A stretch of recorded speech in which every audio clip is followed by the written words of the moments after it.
इसका देखिए संख्या 56 है, संख्या हमारी 56 है, तो 56 का आधार हम 10 लेंगे, उपाधार 5 लेंगे और विचलन हम 6 लेंगे। तो सूत्र क्या है इसका, संख्या प्लस आगे आएगा उपाधार अंक 5, संख्या प्लस विचलन ऑब्लिक विचलन का स्क्वायर। तो 56 और 6 कितने हो गए 62 और 6 का वर्ग हो गया 36, 5 दूनी 10, 5 के 30 यानी 310 और आधार 10 है तो 3 हासिल बनेगी 6, 3 इधर जुड़ जाएगा यानी ये 313 हो गए 6, 31 36 आंसर आ जाएगा। ये देखिए 1 नंबर का प्रश्न है, ये वैदिक विधि से है। अब हम नेक्स्ट देखते हैं क्वेश्चन दूसरा। सूत्र ऐसे शून्यम साम्य समुच्चय, 2 सवाल आते हैं।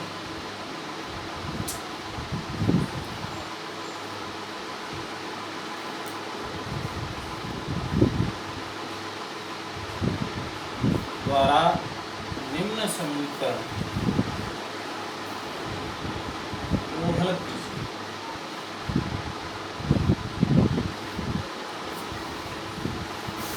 जैसे समीकरण है 1/x - 7, 1/x - 3, 1/x - 2 plus 1/x - 8।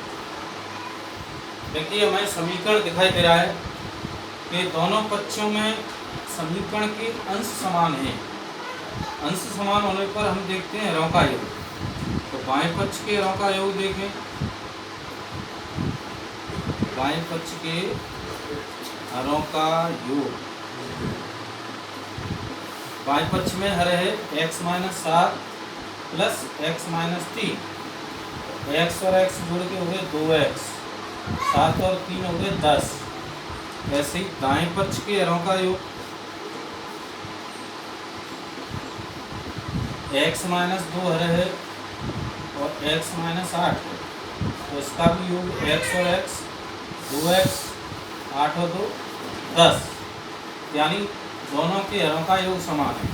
अतः सूत्र का नाम लिख दें शून्यम साम्य समुच्चय, शून्यम साम्य समुच्चय द्वारा हल।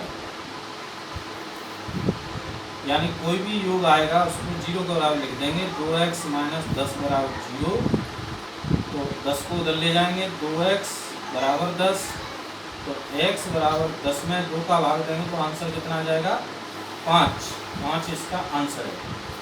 ये हो गया अपना प्रश्न नंबर 2। देखिए 2 प्रश्न हो चुके हैं।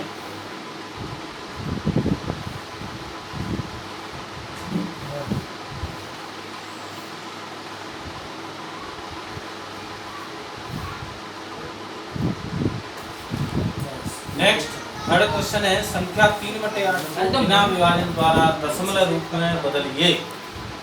बिना विभाजन की दशमलव रूप में बदलना है तो देखिए इसमें क्या करेंगे कि 3/8 तो हम हर के अभाज्य गुणनखंड करेंगे। 8 के क्या हो जाएंगे 2 × 2 × 2 यानी 2 की घात 3 हो गई। अब हमें क्या करना है कि बिना विभाजन के दशमलव रूप में बदलना है, तो इसको 5 की और 2 के गुणनखंड समान करने होते हैं। 5 की घात 3 का अंश और हर में गुणा कर लेंगे, तो इसका मतलब हो जाएगा ऊपर के 5 की घात 3 को खोल लिया जाएगा, 5 × 5 × 5 बटे 2 और 5 दोनों की घात 3 हो जाएगी। इसका नियम है कि 2 और 5 के गुणनखंड बराबर रहने चाहिए। 2 के 3 है तो 5 के भी 3 लेंगे, तो इसलिए अब इसको हल करें। 25 × 5 125 × 3 375 हो गए, तो 5 दूनी 10 की घात 3 का मतलब हो गया 1000। 10 × 10 × 10 बराबर 1000 आएगा। 1000 में 3 जीरो है तो 3 संख्या इधर से गिर पॉइंट आ जाएगा। 3 7 5 ये आ गया बिना विभाजन के दशमलव रूप। अब हम देखते हैं next question number 4। Question number 4 है AP दे दी जाएगी आपको ऐसे, मान लीजिए 3 -1 और -5 डॉट डॉट का 10वां पद ज्ञात करें।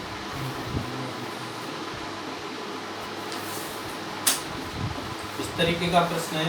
तो हमें ये देखना है कि इसका पहला पद कितना है। प्रथम पद a बराबर 3, प्रथम पद को ऐसे लिखा जाता है सार्वंतर,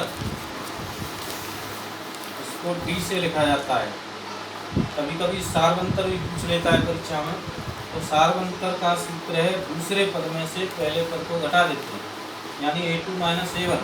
तो दूसरा पद -1 है, फिर माइनस करेंगे, पहला पद 3 है, तो -1 - 3 बराबर -4 आएगा। और -4 इसका सार्वंतर है। तो अब हमें निकालना है 10वां पद। कौन सा पद? 10वां पद। तो 10वां पद यानी 10वें नंबर का जब हम पद निकालेंगे तो यहाँ पे n-1 होता है, तो इसलिए 9D लगेंगे। ये ध्यान रखें, 10वां पूछेगा तो 9D लगेंगे, 8वां पूछेगा तो 7D लगेंगे, D एक कम लगेगा। तो अब प्रथम पद 3 है प्लस 9 इंटू D का मान -4 है, तो 3 - 36, तो इस वजह से इसका आंसर -33 आ जाएगा। ये दैट इज सॉल्व। 4 क्वेश्चन हुए आपके। नेक्स्ट क्वेश्चन नंबर 6 है, जैसे त्रिकोणमिति में से उसे 41 डिग्री अपॉन सेक मान लीजिए 59 डिग्री। अब यहाँ पे हमें दिखाई दे रहा है कि 49 आएगा, 49 डिग्री 41। तो देखिए ऐसे सवालों में जब हमें देखना होता है कि 41 + 49 बराबर कितने हो रहे हैं? 90 हो रहे हैं। यानी पूरक कोणों के त्रिकोणमितीय अनुपात आते हैं। यानी ये क्वेश्चन नंबर 5 है। तो जब पूरक कोणों के त्रिकोणमितीय अनुपात है तो हम देख रहे हैं कि सेक 41 सेक 49, तो 41 49 पूरे 90 होते हैं। तो यहाँ पे हम किसी भी एक को चेंज करेंगे, चाहे 41 को कर दें, 41 उधर ले जाएंगे या फिर 49 को ले जाएंगे, तो ये 49 इधर आ जाएगा। तो हम ऐसे ही करें तो सेक 41 की जगह हम लिखें 90 - 49 बटे सेक 49। एक को बदलना है, दोनों को नहीं बदलना है। एक बदलेंगे तभी आंसर आएगा। अब देखिए जिसमें 90 लग जाता है वहाँ सूत्र बन जाता है। तो सेक 90 - थीटा बराबर सेक थीटा। तो ये सेक हो गया 49 और नीचे सेक 49 है। सेक 49 से सेक 49 कैंसिल, आंसर आ गया 1। देखिए इस तरीके के अगर त्रिकोणमिति में सवाल आते हैं तो हमें सबका देखिए बटे में दे रखा हो तो भी आंसर 1 आएगा, गुणा में दे रखा हो तो भी आंसर 1 आएगा, और प्लस में दे रखा हो तो भी आंसर 1 आएगा, लेकिन माइनस में देने पर आंसर 0 आएगा। तो इन ऐसे क्वेश्चनों का हम ध्यान रखेंगे। अब नेक्स्ट हम देखते हैं क्वेश्चन नंबर 6। देखिए क्वेश्चन नंबर 6, अब इसमें से आपके 6वें क्वेश्चन में थोड़ा ज्यामिति से संबंधित आ जाता है। दो समरूप त्रिभुज जैसे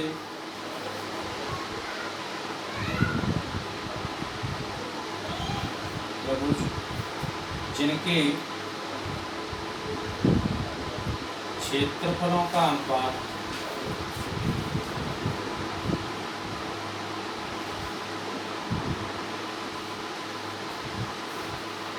81:16 है, तो उसकी संगत भुजाओं का अनुपात बताइए।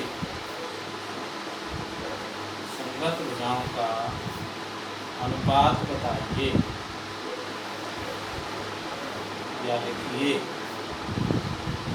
अब देखिए ये हमारा क्वेश्चन है वो ज्यामिति सिद्धांतिक 11 प्रश्नावली से रिलेटेड है।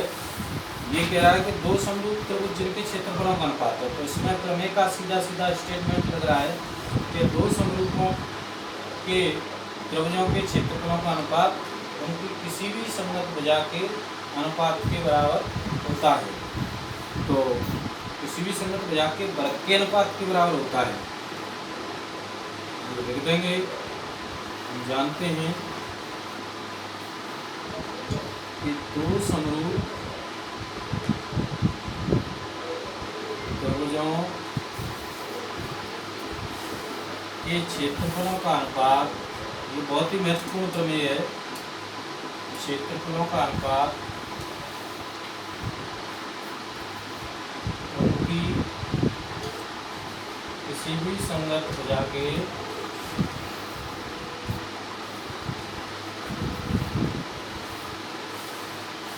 वर्ग के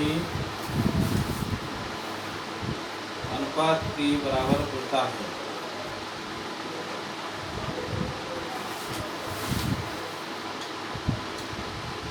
अतः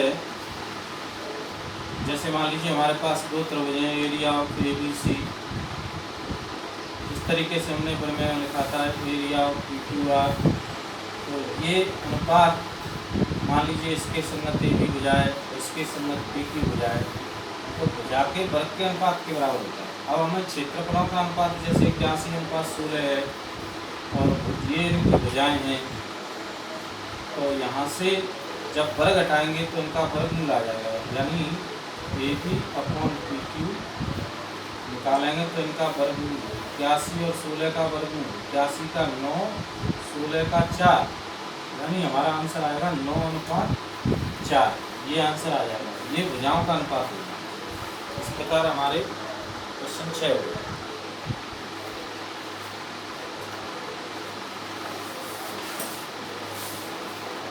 चालू हो गया था। देखिए क्वेश्चन नंबर 7 है, बिंदु -3,5 की y अक्ष से दूरी ज्ञात करो।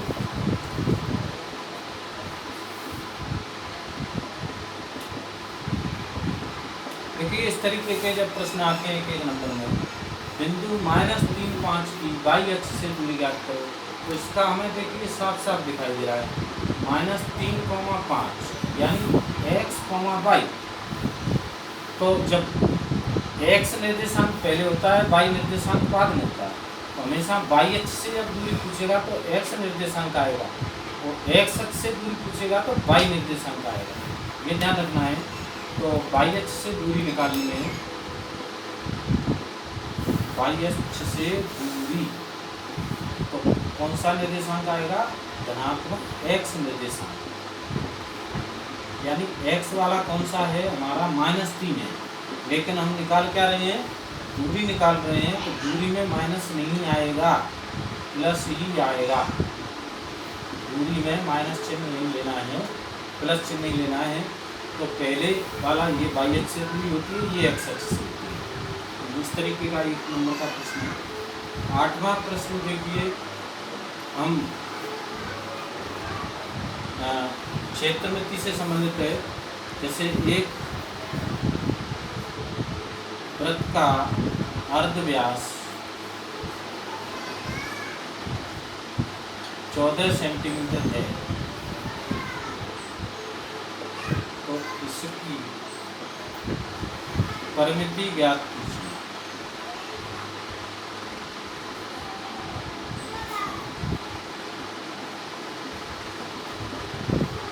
एक वृत्त है जिसका अर्धव्यास 14 सेंटीमीटर है, तो इसकी परिमिति ज्ञात कीजिए। देखिए यहाँ पे हमें साफ साफ दिखाई दे रहा है कि अर्धव्यास का मतलब होता है त्रिज्या। अर्धव्यास का मतलब होता है त्रिज्या, और त्रिज्या को हम किससे लिखते हैं? r से। तो r बराबर 14 सेंटीमीटर। परिमिति का मतलब होता है, परिमिति या परिमाप एक ही बात है, जिसे हम वृत्त की परिधि कहते हैं। तो परिधि याद करनी है हमें, तो परिधि का सूत्र होता है 2πr। 2πr 2 × 22/7, पाई का मान 22/7, और त्रिज्या हमारी 14 7 से ये कट जाएगी, 7 दूनी 14। देखिए 2 × 22 44, 44 × 2 88 सेंटीमीटर, ये हमारी कर दिया गई। तो इस तरीके से हमारे 8 क्वेश्चन हो गए। अब हम देखते हैं, इधर ही करा देते हैं। क्वेश्चन नंबर 9 देखें। 9 क्वेश्चन देखिए आपका सड़क सुरक्षा से रिलेटेड हो सकता है।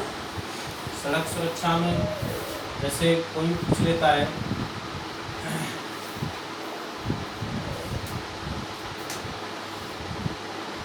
एक कार 40 किलोमीटर प्रति घंटा की चाल से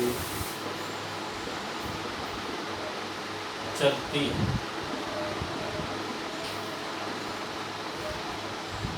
यदि उत्पन्न त्वरण 5 मीटर प्रति सेकंड स्क्वायर है तो 5 सेकंड बाद अंतिम वेग ज्ञात करें।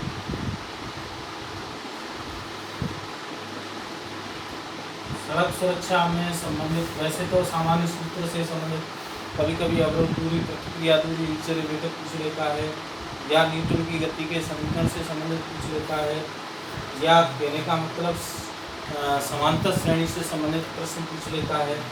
तो यहाँ पे हम ऐसे प्रश्न को हल करेंगे तो कार की प्रारंभिक वेग है, यानी प्रारंभिक चाल u से लिखी जाती है, तो ये 40 है किलोमीटर प्रति घंटा, इसको हम मीटर पर सेकंड में बदल लेंगे। 40 × 5/18 से बदल जाती है, तो यहाँ 2 से काट दिया 9, 2 से काट दिया 20, 100/9 लिख देंगे मीटर पर सेकंड।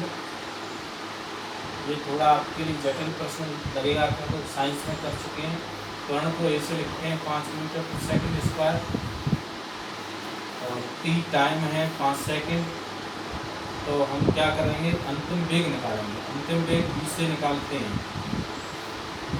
अंतिम वेग v बराबर, गति का पहला समीकरण v बराबर u + at। तो u का मान है आपका 100/9 प्लस a का मान 5 और t का मान भी 5। तो 9 का भाग दे दें इसमें, 9 × 9, 9 × 9 11.1 मान लो, 25 यानी 36.1 मान लें मीटर प्रति सेकंड। तो देखिए अपना अंतिम वेग घट रहा है, तो ये आंसर है। अब आपका 10वां जो प्रश्न है वो प्रायिकता से रिलेटेड। क्वेश्चन नंबर 10 आपको मिलेगा प्रायिकता में से। प्रायिकता में बहुत अच्छे अच्छे सवाल हैं, जैसे एक पासे को फेंका जाता है, पासे को फेंका जाता है या फेंकने पर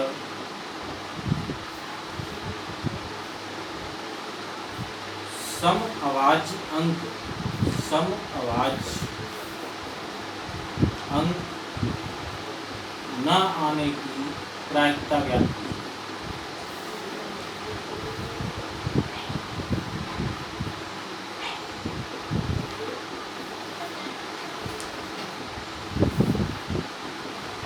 एक पासे को फेंकने पर सम अभाज्य अंक न आने की प्रायिकता ज्ञात कीजिए। तो देखिए पासे को फेंका जाता है तो 6 परिणाम आते हैं। पासे को फेंकने पर परिणाम 1 2 3 4 5 6 परिणाम आते हैं, जिसमें हमें पता है कि सम संख्याएं 2 है, 4 है, 6 है, लेकिन हमें लेनी है अभाज्य संख्याएं। तो अभाज्य संख्याओं में 4 नहीं आएगी, 6 नहीं आएगी। अभाज्य का मतलब जो स्वयं से भाज्य हो। स्वयं से भाज्य केवल 2 है, 4 में 2 का भी भाग जा रहा है, इसलिए 4 अभाज्य नहीं है, 6 अभाज्य भी नहीं है, तो 3 का भी भाग जाएगा। इसलिए केवल सम अभाज्य परिणाम है गए, यानी कुल तो हो गए 6 परिणाम। कुल परिणाम तो हमारे 6 हो ही गए n का मान। और सम अभाज्य अंक 2 है। सम अभाज्य अंक 2 है, एक 3 का है। सम अभाज्य अंक 2 है, तो अनुकूल परिणाम हो गए। देखिए 3 अभाज्य अंक है, लेकिन जो है अपनी समसंख्या नहीं है, समसंख्या नहीं है। तो अनुकूल परिणाम n बराबर 2 हो गया। तो समअभाज्य अंक आने की प्रायिकता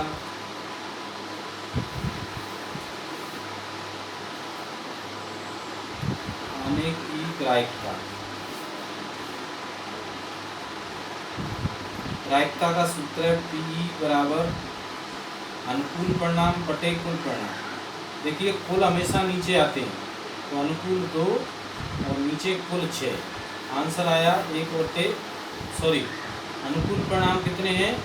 1 है, क्योंकि समअभाज्य अंक 2 है, तो इसका मतलब 2 अंक तो एक ही है ना, तो अनुकूल परिणाम 1 है। तो यहाँ पे 1/6 इसका आंसर आया।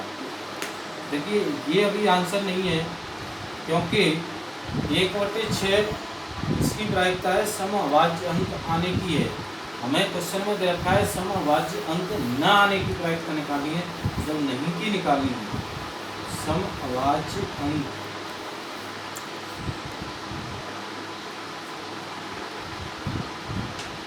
न आने की प्रायिकता,